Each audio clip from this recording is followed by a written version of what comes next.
Professor Dr Giordano, lei ha coniato il termine neurobietics. Prima di chiederle il perché, desidero sapere qualcosa di lei, il suo background, e quale attività svolge al Potomac Institute for Policy Studies. Sì, grazie, è più facile. Da prima è molto importante per questo termine neurobioetica nell'inglese. Posso parlare inglese? Sì? Ok. I think that the term, first of all, neurobioethics, we can deal with in a moment because I think it's important. But here at the Potomac Institute, the focus of my particular center is the Center for Neurotechnology Studies, which of course directly interfaces with any construct of neurobioethics. And let me explain how and why.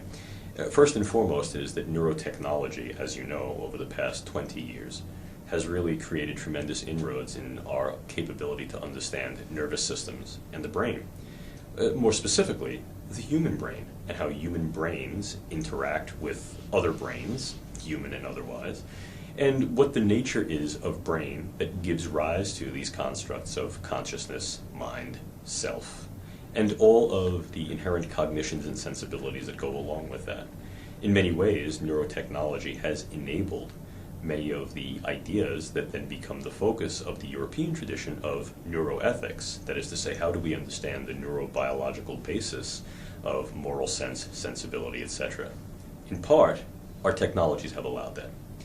Moreover, those very same technologies are such that they're very controversial, and in that light have provoked considerable ethical interest as to what can be studied, what should be studied, how we should study this, what are the limits of those studies, and of course what are the applications and potentials of their use, not only in medicine, but also very much with regard to the public sphere, in all of its iterations, that is to say, public protection, public use, defense, security, intelligence, etc. So here at the Potomac Institute, the function of the Center for Neurotechnology Studies is to plot the course of what neurotechnological development has been, so as to be able to gain something of a perception of what the history of the field is doing, but also to sense how that history influences the contemporary canon of neurotechnological development and use, which then is very important for us to predict potential future trajectories, utilities, employment, etc., of these technologies, not only as standalone, but also when conflated with nanoscience, genoscience, and cyberscience, to create this type of synergy that some individuals have considered to be a possible singularity, to coin the term that has been used by Ray Kurzweil. So our effort here at the Center for Neurotechnology Studies exists within the larger mission statement of the Potomac Institute for Policy Studies, which is the assessment, analysis, and reflection upon the scope and tenor of science and technology, so as to best inform and identify those issues of public policy that are going to be important towards directing not only the conduct of politics, but certainly the conduct of much of our socio-cultural milieu. Grazie. Saremo interessati come gruppo di neurobioetica di conoscere un po' il suo background. My academic background. I think that my academic background bespeaks the term neurobioetica. Originally, when I was an undergraduate in Liceo in Stati Uniti, my background was twofold. It was in physiological psychology, which at that time, and of course that dates me, now you know how old I am, at that time we didn't have neuroscience. Neuroscience really didn't exist as a discrete academic discipline. Rather, it really was an assemblage of a number of different disciplines, the primary one being physiological psychology. So my undergraduate focus was in physiological psychology, with also an emphasis in phenomenological philosophy. Now, the fusion of the biological basis of psychology and the phenomenological basis of human understanding and experience, for me, was very important because that really set the stage for me personally as well as professionally for the field that I would then follow. So I then went off and I took a master's degree in physiological psychology at Norwich University in Vermont, with a very strong emphasis upon how our understanding of the human brain and brains in general can be used for those ways that sustain various levels of public good. That was an interface at that time. That was something of a stretch. I mean, this was a very nascent field. I then went on and took a PhD in biological psychology with an emphasis in molecular neuropharmacology and behavioral pharmacology at the City University of New York. Spent a bit of time as a visiting scholar at the Max Planck Institute for Clinical Neurosciences and Neuropsychiatry in Munich, and then did a postdoc in molecular neurotoxicology and neuropathology at the Johns Hopkins University. Now, that's a classic sort of neuroscientific education.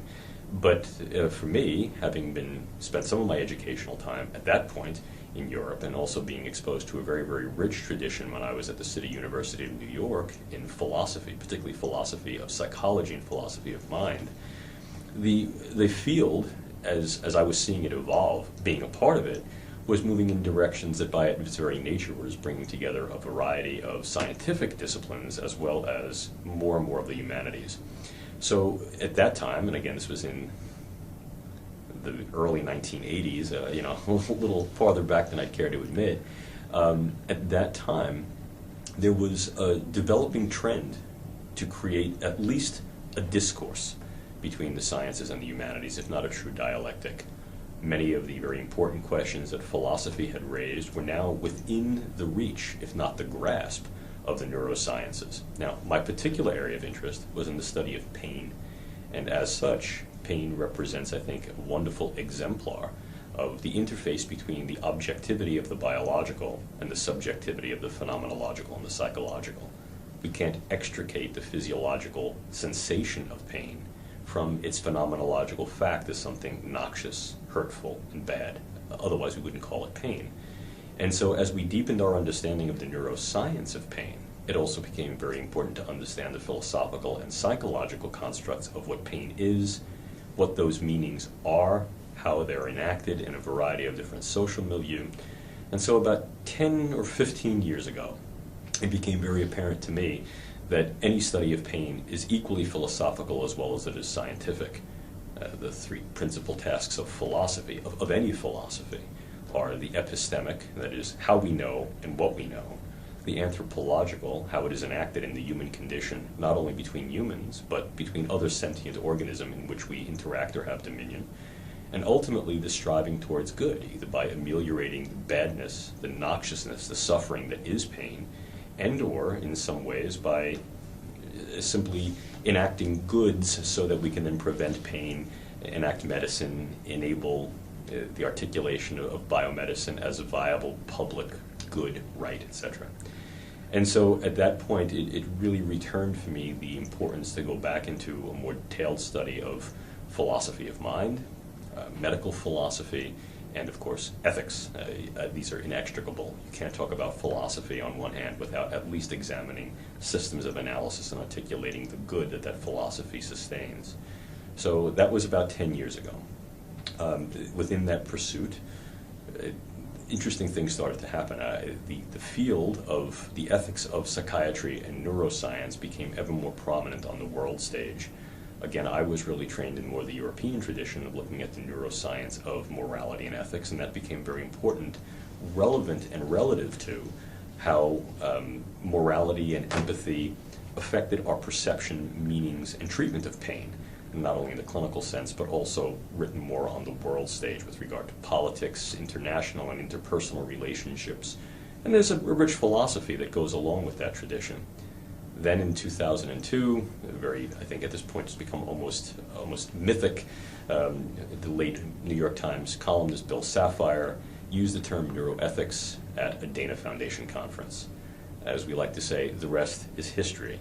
And as a consequence, the word neuroethics became very richly used on the public as well as a scientific lexicon in the United States, and began a second tradition. And that second tradition is, what are the ethics, what are the ethical issues, questions, dilemmas, possible resolutions for research in and applications of neuroscience? Well, basically that's what I was doing. So, we say, if the hat fits, you wear it. The next thing I know, everyone was calling me a neuroethicist, and in fact, that's exactly what I was doing. The fusion of, I think, the social trend towards beginning to examine this very, very rapid technological turn in neurosciences and all of its potential implications, and the need to then study and articulate